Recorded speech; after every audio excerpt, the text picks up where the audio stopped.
الشيطان الرجيم. بسم الله الرحمن الرحيم. يا أيها النبي إذا طلقتم النساء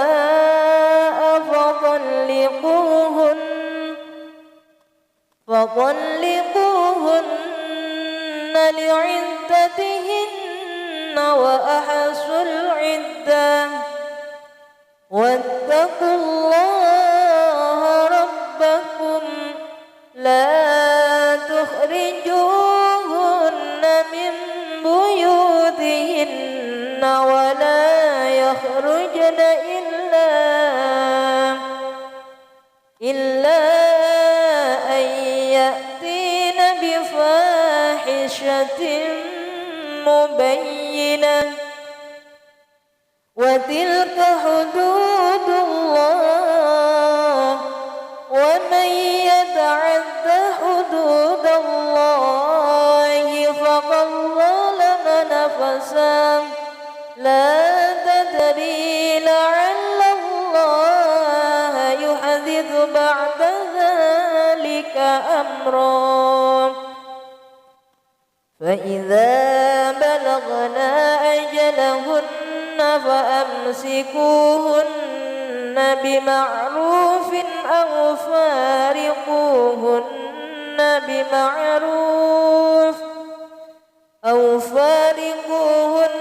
بمعروف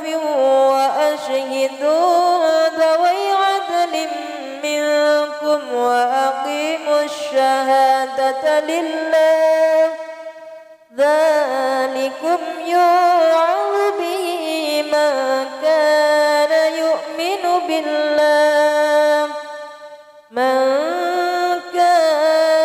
يؤمن بالله واليوم الآخر ومن يتق الله يجعل له مخرجا ويرزقه من حيث لا يحتسب ومن يتوكل على الله فهو حسبه إن الله بالغ أمره قد جعل الله لكل شيء قدرا. واللائي يئسن من المحيض من نسائكم إن ارتبتم فعدتهن 3 أشهر واللائي لم يحضن وأولاة الأحمال أجلهن أن يضعن حملهن ومن يتق الله يجعل له من أمره يسرا. ذلك أمر الله أنزله إليكم ومن يتق الله يكفر عنه سيئاته ويعظم له أجرا. أسكنوهن من حيث سكنتم من وجدكم ولا تضاروهن لتضيقوا عليهن وإن كن أولاد حمل فأنفقوا عليهن حتى يضعن حملهن فإن أرضعن لكم فآتوهن أجورهن وأتمروا بينكم بمعروف وإن تعاسرتم ترضع له أخرى لينفق ذو سعة من سعته ومن قدر عليه رزقه فلينفق مما آتاه الله لا يكلف الله نفسا إلا ما آتاها سيجعل الله بعد عسر يسرا وكأي من قرية عتت عن أمر ربها ورسله فحاسبناها حسابا شديدا وعذبناها عذابا نكرا فذاقت وبال أمرها وكان عاقبة أمرها خسرا أعد الله لهم عذابا شديدا فاتقوا الله يا أولي الألباب الذين آمنوا قد أنزل الله إليكم ذكرا رسولا يتلو عليكم آيات الله مبينات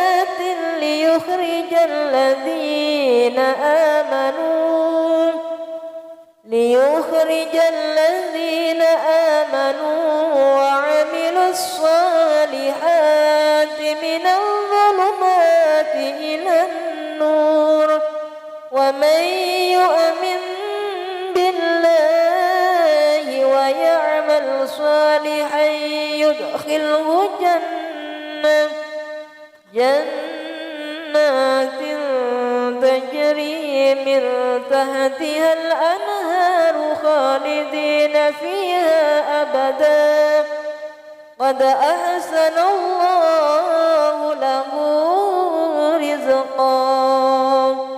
الله الذي خلق 7 سماوات ومن الأرض مثلهن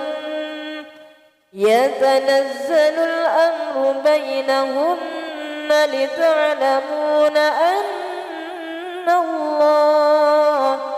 لتعلموا أن الله على كل شيء قدير وأن الله قد أحاط بكل شيء علما بسم الله الرحمن الرحيم إذا وقعت الواقعة ليس لوقعتها كاذبة خافضة رافعة إذا رجت الأرض رجا وبست الجبال بسا فكانت هباء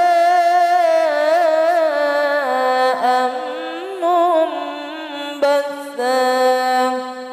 وكنتم أزواجا ثلاثا فأصحاب الميمنة ما أصحاب الميمنة وأصحاب المشأمة ما أصحاب المشأمة والسابقون السابقون أولئك المقربون في جنات النعيم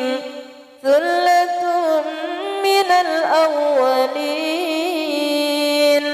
وقليل من الآخرين على سرر موضونة متكئين عليها متقابلين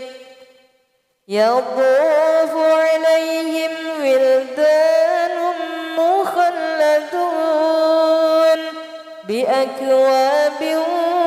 وأباريق وكأس من معين لا يصدعون عنها ولا ينزفون وفاكهة مما يتخيرون ولحم طير مما يشتهون وحور عين كأمثال اللؤلؤ المكنون جزاء بما كانوا يعملون لا يسمعون فيها لغوا ولا تأثيما إلا قيلا سلاما سلاما وأصحاب اليمين ما أصحاب اليمين في سدر مخضود وطلح منضود وظل ممدود وماء مسكوب وفاكهة كثيرة لا مقطوعة ولا ممنوعة وفرش مرفوعة إنا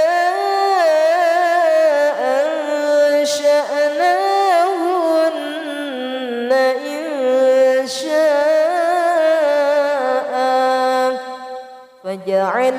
فجعلناهن أبكارا عربا أترابا لأصحاب اليمين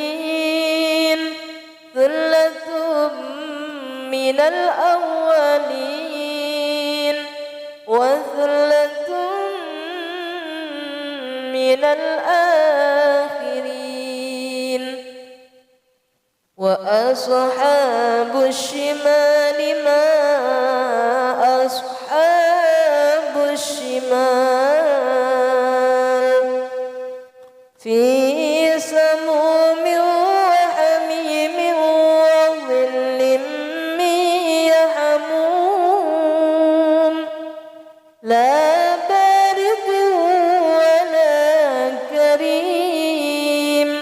إنهم كانوا قبل ذلك مترفين وكانوا يصرون على الحنث العظيم وكانوا يقولون أئذا متنا وكنا ترابا وعظاما أئنا لمبعوثون أو آباؤنا الأولون قل إن الأولين والآخرين لمجموعون إلى ميقات يوم معلوم ثم إنكم أيها الضالون المكذبون لآكلون من شجر من زقوم فمالئون منها البطون فشاربون عليه من الحميم فشاربون شرب الهيم هذا نزلهم يوم الدين نحن خلقناكم فلولا تصدقون أفرأيتم ما تمنون أأنتم تخلقونه أم نحن الخالقون نحن قدرنا بينكم الموت وما نحن بمسبوقين على أن نبدل أمثالكم وننشئكم فيما لا تعلمون ولقد علمتم النشأة الأولى فلولا تذكرون أفرأيتم ما تهرثون أأنتم تزرعونه أم نحن الزارعون لو نشاء لجعلناه حطاما فظلتم تفكهون إنا لمغرمون بل نحن محرومون أفرأيتم الماء الذي تشربون أأنتم أنزلتموه من المزن أم نحن المنزلون لو نشاء جعلناه أجاجا فلولا تشكرون أفرأيتم النار التي تورون أأنتم أنشأتم شجرتها أم نحن المنشئون نحن جعلناها تذكرة ومتاعا للمقوين فسبح باسم ربك العظيم فلا أقسم بمواقع النجوم وإنه لقسم لو تعلمون عظيم إنه لقرآن كريم في كتاب مكنون لا يمسه إلا المطهرون تنزيل من رب العالمين أفبهذا الحديث أنتم مدهنون وتجعلون رزقكم أنكم تكذبون فلولا إذا بلغت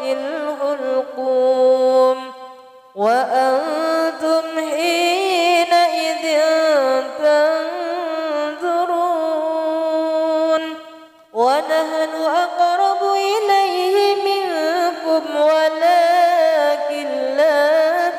تبصرون فلولا إن كنتم غير مدينين ترجعونها إن كنتم صادقين فأما إن كان من المقربين فروح وريحان وجنة نعيم وأما إن كان من أصحاب اليمين فسلام لك من أصحاب اليمين وأما إن كان من المكذبين الضالين فنزل من حميم وتصلية جحيم إن هذا لهو حق اليقين فسبح باسم ربك العظيم بسم الله الرحمن الرحيم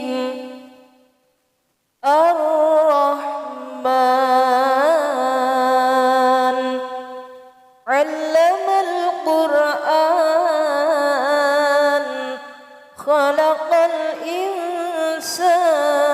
الإنسان علمه البيان الشمس والقمر بحسبان والنجم والشجر يسجدان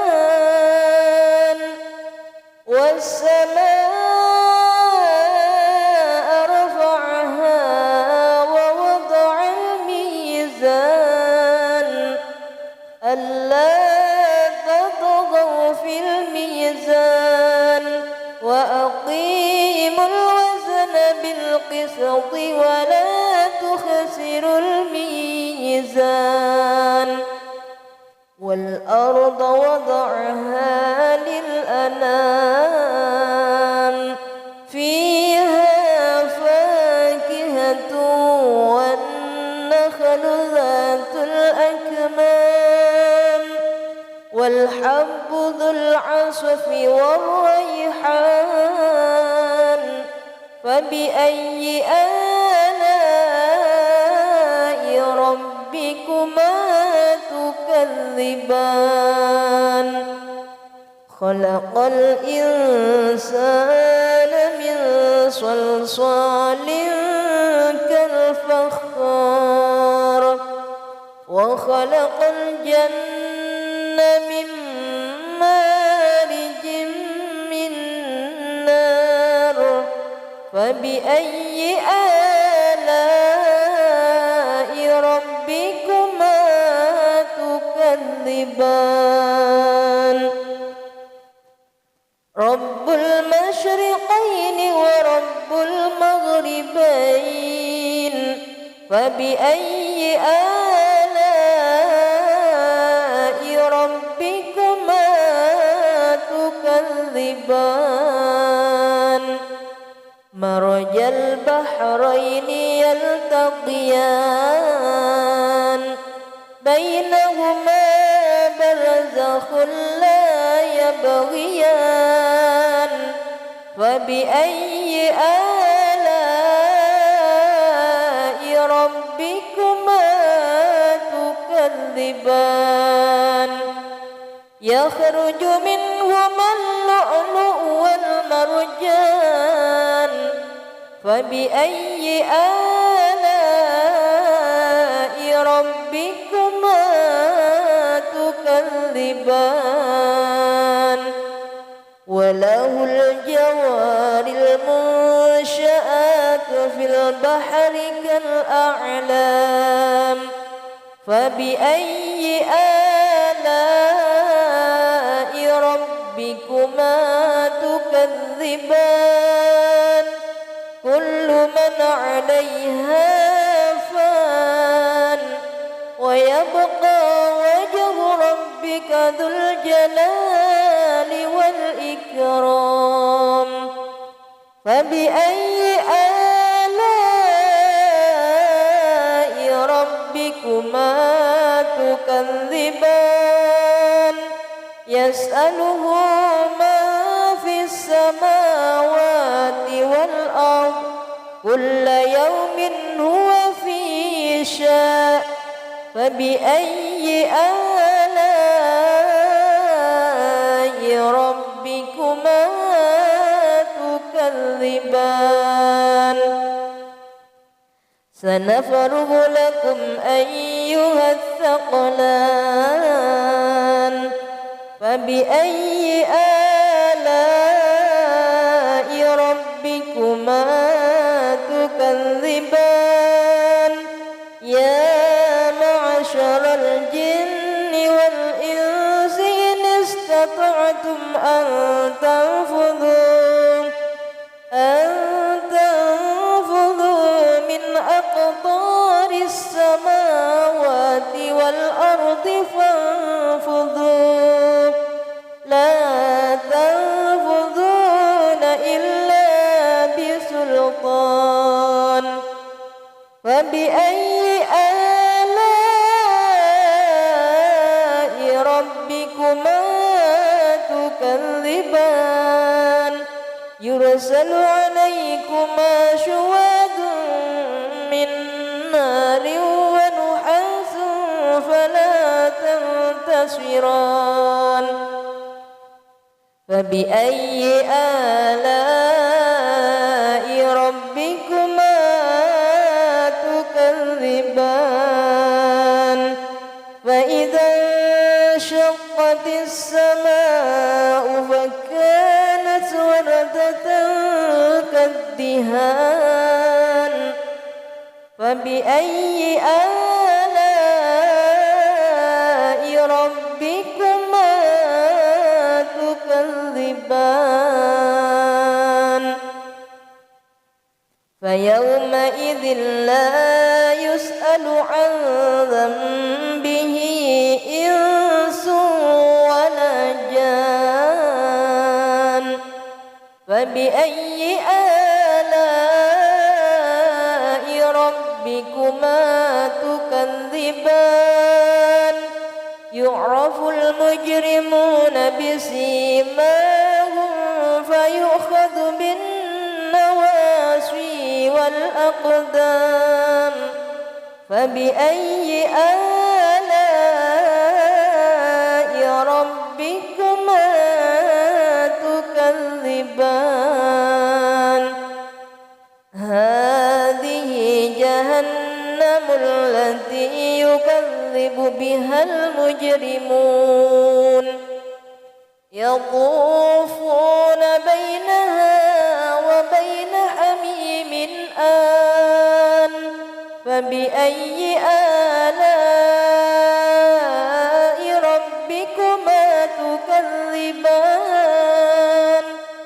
ولمن خاف مقام ربه جنتان فبأي آلاء ربكما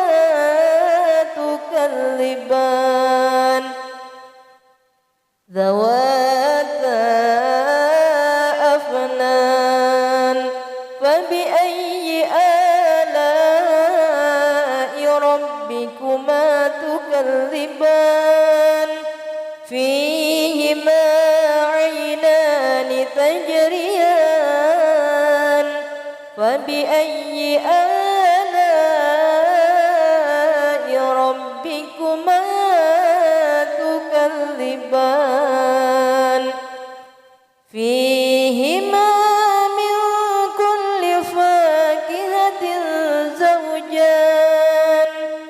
فبأي آلاء ربكما تكذبان متكئين على فرش بطائنها من استبرق وجنى الجنتين دان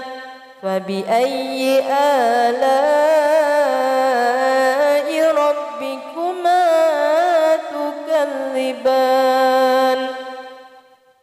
فيهن قاصرات الطرف لم يطمثهن إنس قبلهم ولا جان فبأي آلاء ربكما تكذبان كأنهن الياقوت والمرجان فبأي آلاء ربكما تكذبان هل جزاء الإحسان إلا الإحسان فبأي آلاء ربكما تكذبان ومن دونهما جنتان فبأي آلاء ربكما تكذبان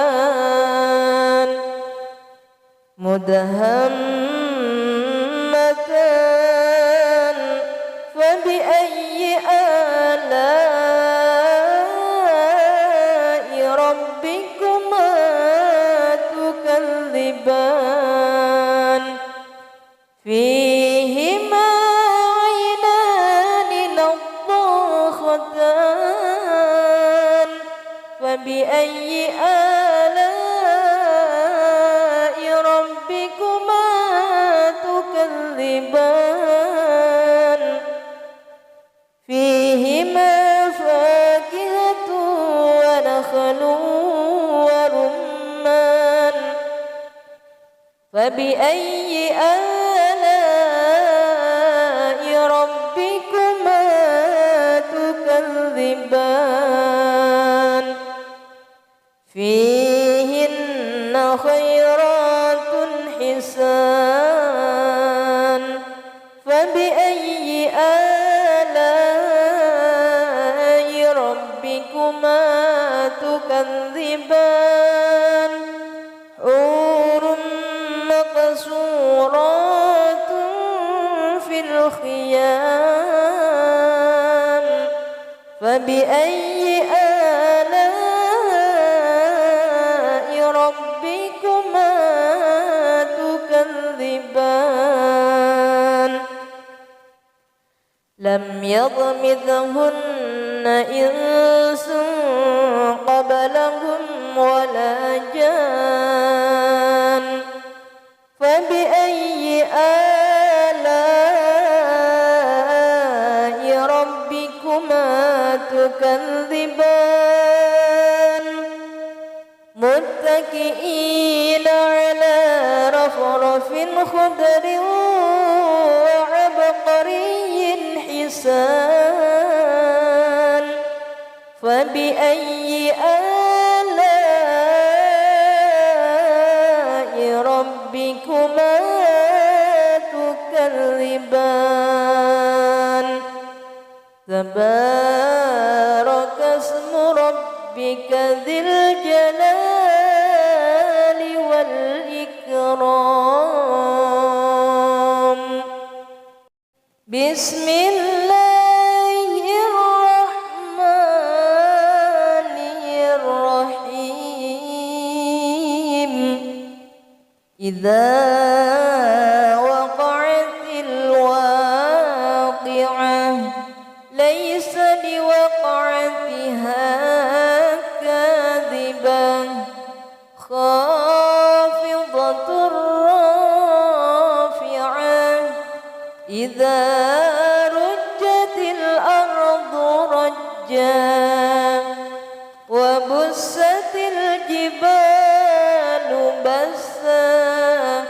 فكانت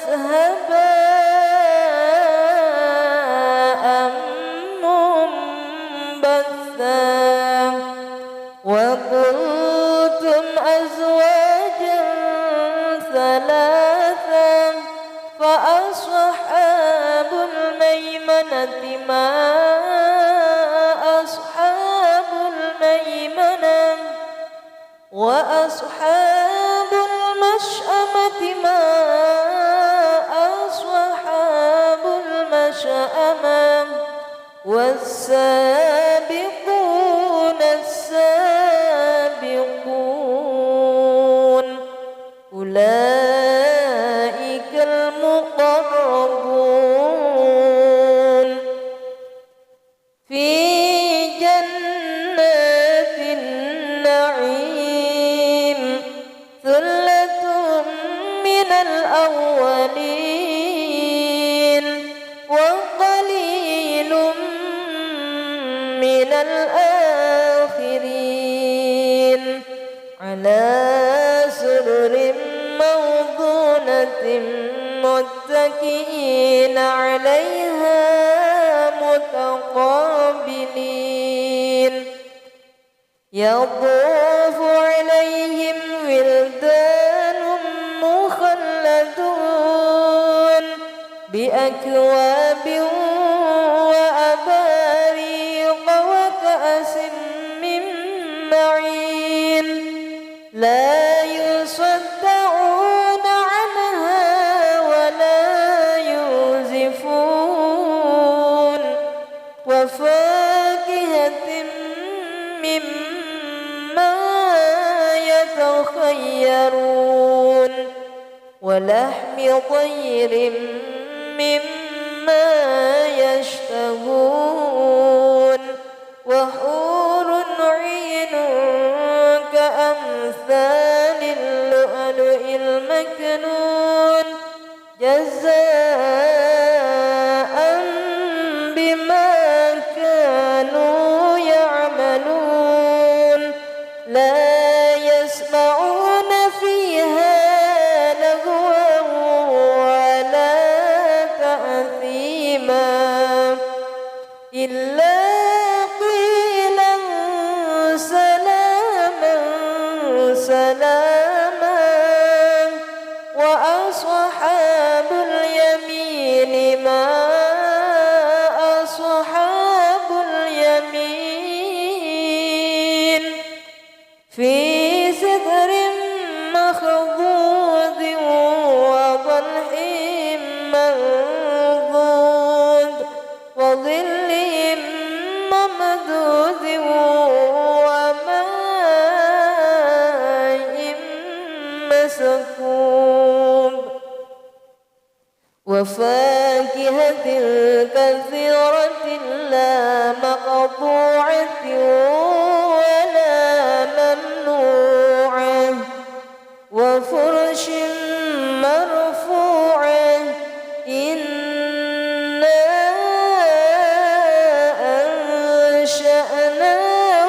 أنشأناهن إنشاء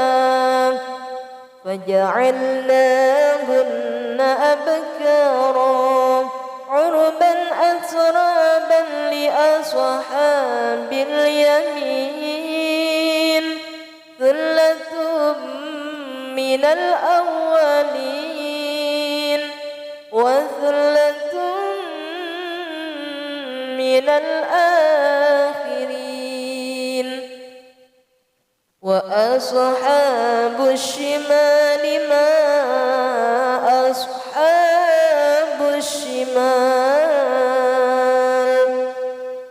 في سموم وحميم وظل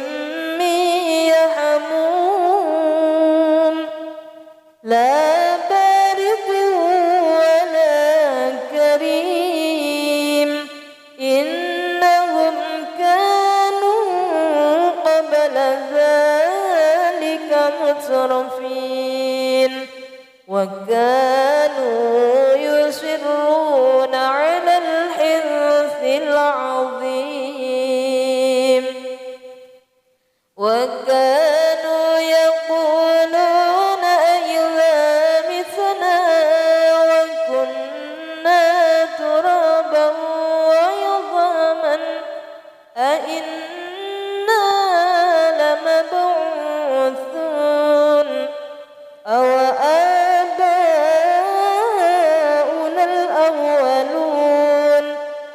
إن الأولين والآخرين لمجموعون إلى ميقات يوم معلوم ثم إنكم أيها الضالون المكذبون لآكلون من شجر من زقوم فمالئون منها البطون فشاربون عليه من الحميم فشاربون شرب الهيم هذا نزلهم يوم الدين نحن خلقناكم فلولا تصدقون أفرأيتم ما تمنون أأنتم تخلقونه أم نحن الخالقون نحن قدرنا بينكم الموت وما نحن بمسبوقين على أن نبدل أمثالكم وننشئكم فيما لا تعلمون ولقد علمتم النشأة الأولى فلولا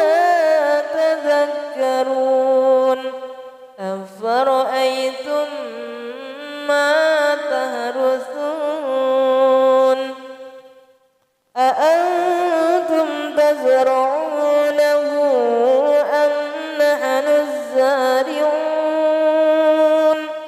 لو نشاء لجعلناه حطاما فظلتم تفكهون إنا لمغرمون بل نحن محرومون أفرأيتم الماء الذي تشربون أأنتم أنزلتموه من المزن أم نحن المنزلون لو نشاء جعلناه أجاجا فلولا تشكرون أفرأيتم النار التي تورون أأنتم أنشأتم شجرتها أم نحن المنشئون نحن جعلناها تذكرة ومتاعا للمقوين فسبح باسم ربك العظيم فلا أقسم بمواقع النجوم وإنه لقسم لو تعلمون عظيم إنه لقرآن كريم في كتاب مكنون لا يمسه إلا المطهرون تنزيل من رب العالمين أفبهذا الحديث أنتم مدهنون وتجعلون رزقكم أنكم تكذبون فلولا إذا بلغت الحلقوم وأنتم حينئذ